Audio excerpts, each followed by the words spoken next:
प्रिय विद्यार्थियों नमस्कार। मैं डॉक्टर गौरव त्रिपाठी मैं लेकर के आया हूं प्रयास सीरीज। आखिरी प्रयास, सटीक प्रयास, आपके लिए फोकस्ड प्रयास और आपको लक्ष्य पर पुलिस भर्ती तक पहुंचाने के लिए एक मुकम्मल प्रयास।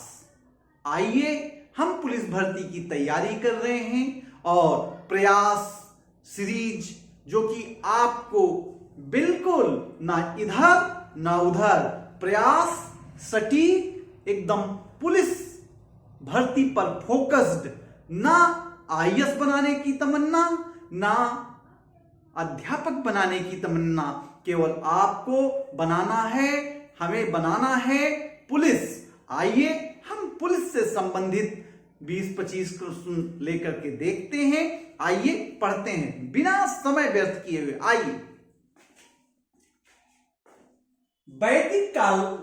वैदिक काल में राजा को सलाह देने वाली संस्था क्या कहलाती थी?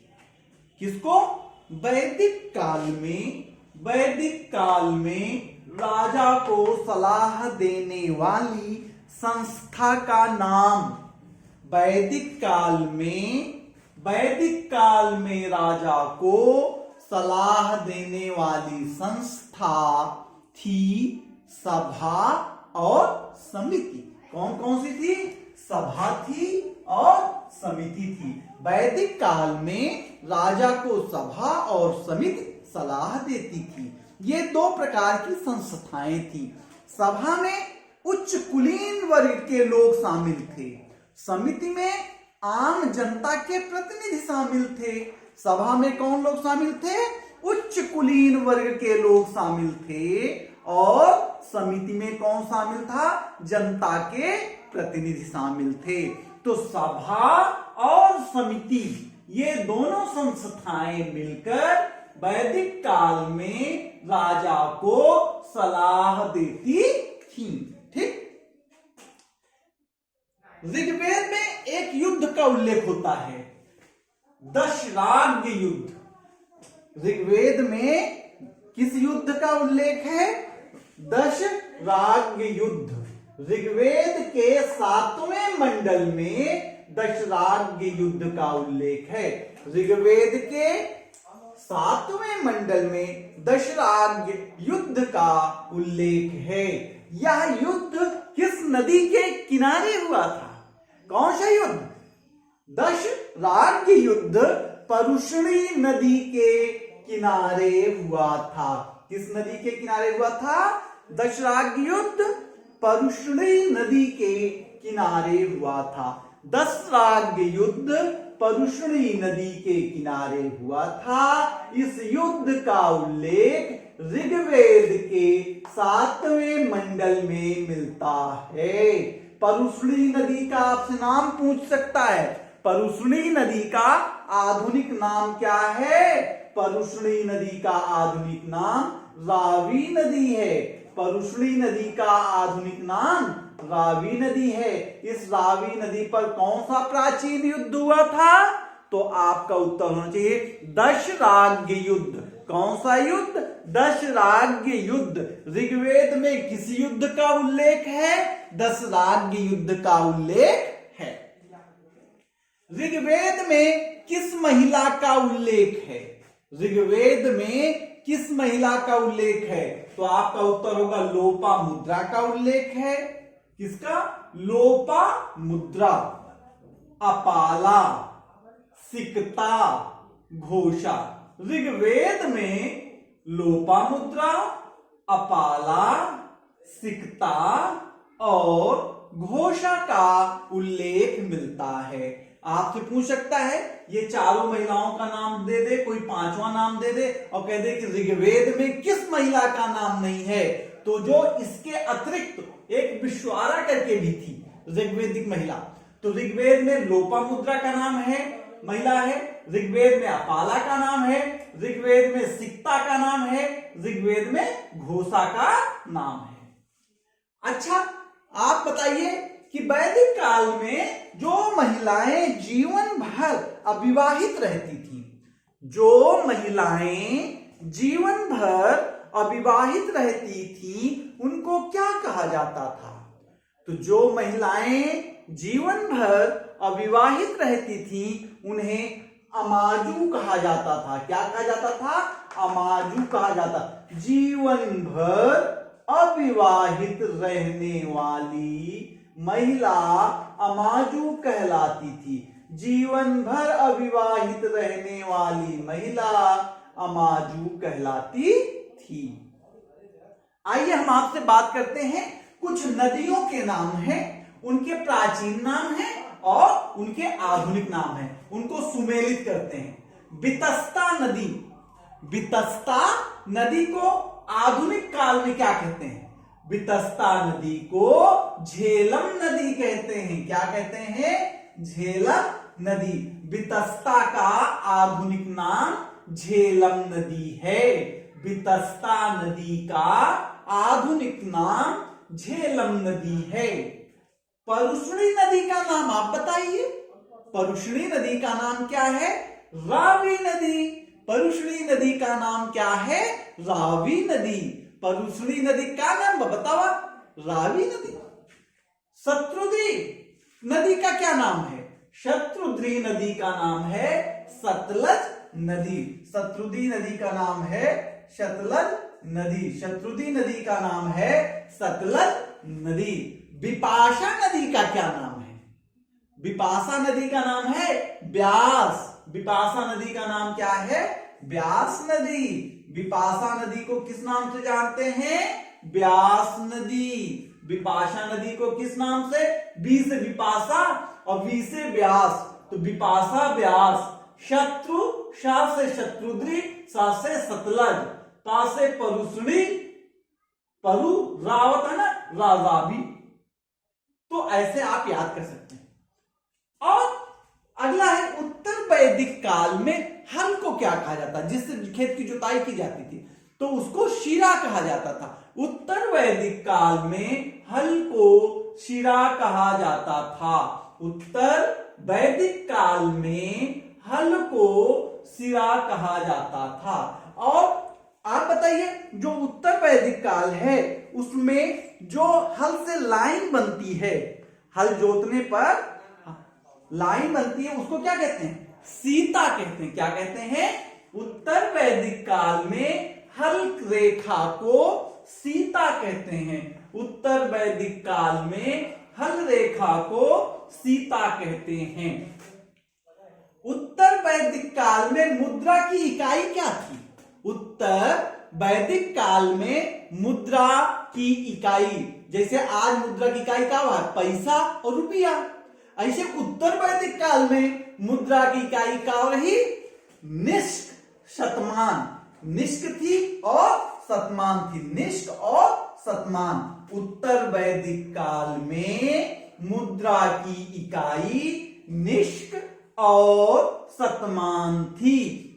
यह आपसे पूछ सकता है कि निष्क और शतमान किस काल की मुद्रा की क्या थी? इकाई थी। तो आपका खट से उत्तर हो चाहिए उत्तर वैदिक काल के मुद्रा की इकाई थी। आइए हम सुमेलित करते हैं। पूरब को क्या कहते हैं? प्राची। पूरब को प्राची कहते हैं। क्या? पूरब प्राची। पश्चिम को प्रतीची। पश्चिम को प्रतीची। उत्तर को उदीची। पूरब प्राची, पश्चिम प्रतीची और उत्तर उदीची। पूरब प्राची, पश्चिम प्रतीची, उत्तर उदीची। ठीक, अगला प्रश्न लेते हैं। सत्यमेव जयते किस उपनिषद से लिया गया है?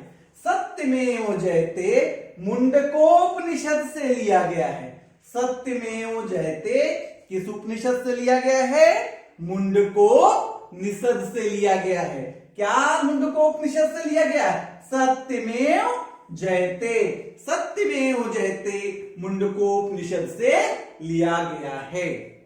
आप देखिए, दर्शन की बात करें आपसे हम, सबसे प्राचीन दर्शन कौन है? सबसे प्राचीन दर्शन कौन है? तो उत्तर है सांख्य। सबसे प्राचीन दर्शन कौन है? सांख्य। सबसे प्राचीन दर्शन कौन सा है? सांख्य दर्शन। सांख्य दर्शन सबसे प्राचीन दर्शन है। ठीक है। महाभारत का प्राचीन नाम क्या है, या महाभारत का दूसरा नाम क्या है? तो दूसरा नाम है जय संहिता। महाभारत का दूसरा नाम जय संहिता है। महाभारत का दूसरा नाम जय संहिता है। ठीक है। आइए सुमेलित करते हैं। एक तरफ सुमेलित का मतलब जाने, एक तरफ लिखा रहेगा, इसका सही मेल बनाना होगा, उससे संबंधित कौन है। जैसे सांख्य दर्शन, ये एक तरफ दर्शन लिखा है, एक तरफ उसके प्रणेता या प्रवर्तक लिखे हैं। सांख्य दर्शन का प्रवर्तक कौन है? कपिल मुनि। सांख्य दर्शन का प्रवर्तक कौन है? कपिल मुनि। सांख्य दर्शन का प्रवर्तक कपिल हैं। सांख्य दर्शन किससे संबंधित है? कपिल, या कपिल मुनि किससे संबंधित हैं? सांख्य दर्शन से। योग दर्शन का प्रवर्तक कौन है? योग सुमेलित करिए किसको? दर्शन और दर्शन को, दर्शन और प्रवर्तकों को, प्रवर्तकों को। तो सांख्य दर्शन किससे है? कपिल से है। सांख्य दर्शन किससे है? कपिल से है। योग दर्शन किससे है? पतंजलि से है। योग दर्शन किससे है? पतंजलि। योग दर्शन का प्रवर्तक कौन? आपका खट सूत्र होना चाहिए, पतंजलि। न्याय दर्शन का प्रवर्तक कौन? तो गौतम। न्याय दर्शन गौतम। न्याय दर्शन कौन? गौतम, गौतम ऋषि। न्याय दर्शन का प्रवर्तक गौतम ऋषि है। या गौतम ऋषि ने किस दर्शन का प्रवर्तन किया? तो आपका उत्तर होना चाहिए न्याय दर्शन का। वैशेषिक दर्शन कौन ले आया? महर्षि कणाद। वैशेषिक दर्शन, वैशेषिक दर्शन महर्षि कणाद। वैशेषिक दर्शन महर्षि कणाद। पूर्व मीमांसा दर्शन, पूर्व मीमांसा दर्शन किसका है? जैमिनी का। पूर्व मीमांसा दर्शन का प्रवर्तन किसने किया? तो उत्तर होगा जैमिनी। पूर्व मीमांसा दर्शन जैमिनी का है। उत्तर मीमांसा किसका है? वादरायण। उत्तर मीमांसा दर्शन वादरायण का है। उत्तर मीमांसा दर्शन वादरायण का है। उत्तर मीमांसा दर्शन किसने दिया? वादरायण ने दिया। चार्वाक दर्शन किसने दिया? ऋषि चार्वाक ने दिया। किसने दिया? ऋषि चार्वाक ने दिया। सुमेलित करना है आपको। और एक बात बताएं, जब 6ठी शताब्दी ईसा पूर्व था, उस समय बुद्ध आते हैं और पूरा उत्तर भारत जो है 16 जनपदों में बटा हुआ था, जिसको महाजनपद कहते थे, षोडश जनपद कहते थे। भारत जो है 16 जनपदों में बटा हुआ था, जिसको महाजनपद कहते थे, षोडश जनपद कहते थे। 16 महाजनपद थे। उसमें कुछ प्रमुख जनपद थे, उनकी अपनी राजधानियां थी। तो उन राजधानियों से आपसे प्रश्न पूछ सकता है कि अंग राज्य या अंग जनपद का राजधानी का नाम क्या था? अंग का राजधानी थी चंपा। अंग की राजधानी चंपा। अंग की राजधानी कौन थी? चंपा। या पूछ सकता है कि चंपा किस जनपद की राजधानी थी? चंपा किस जनपद की? ऐसे 4-5 विकल्प दे दे तो आपको उत्तर देना अंग की। काशी की राजधानी कौन थी? वाराणसी। काशी की राजधानी कौन थी? वाराणसी थी। काशी की राजधानी कौन थी? वाराणसी थी। कौशल, कौशल की राजधानी श्रावस्ती। कौशल की राजधानी श्रावस्ती थी। कौशल की राजधानी श्रावस्ती थी। अवंती, अवंती की राजधानी क्या थी? उज्जैन या महिष्मती। इंपॉर्टेंट है अवंती की राजधानी। पूछ सकता है महिष्मती किसकी राजधानी थी? तो आपका उत्तर होना चाहिए अवंती की। अवंती की राजधानी क्या थी? महिष्मती या उज्जैन। महिष्मती या उज्जैन किसकी राजधानी थी? अवंती की। गांधार की राजधानी क्या थी? तक्षशिला। गांधार की राजधानी तक्षशिला। और कुरु की राजधानी इंद्रप्रस्थ। कुरु की राजधानी इंद्रप्रस्थ। कुरु की राजधानी इंद्रप्रस्थ। मगध की राजधानी गिरिव्रज या राजगृह। मगध की राजधानी गिरिव्रज या राजगृह। मगध की राजधानी गिरिव्रज या राजगृह। जैन धर्म का संस्थापक कौन है? तो आपका उत्तर होगा ऋषभदेव। जैन धर्म का संस्थापक महावीर स्वामी नहीं होंगे, उत्तर होगा कौन? ऋषभदेव। जैन धर्म का संस्थापक ऋषभदेव हैं। और जैन धर्म का प्रथम तीर्थंकर कौन है? वही उत्तर ऋषभदेव। तो जैन धर्म के प्रथम तीर्थंकर भी और जैन धर्म के संस्थापक भी ऋषभदेव हैं। और जैन धर्म का 23वां तीर्थंकर कौन है? पारसनाथ। कौन है 23वां तीर्थंकर? पारसनाथ। और जैन धर्म का महात्मा बुद्ध महावीर स्वामी कौन है? 24वें तीर्थंकर हैं। जैन धर्म के अंतिम तीर्थंकर या जैन धर्म के 24वें तीर्थंकर महावीर स्वामी है। जैन धर्म में कुल 24 तीर्थंकर हुए, जिसमें अजित, ऋषभ, अजित, संभव, अभिनंदन।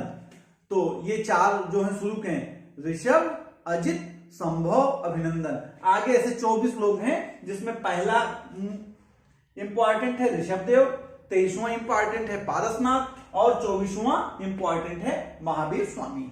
हम पुनः मिलेंगे आपसे कल और लेकर के अपना प्रयास, आपके लिए संपूर्ण प्रयास, आपके जीवन को सूर्य जैसा चमकाने के लिए लेके प्रस्तुत हो रहा हूं।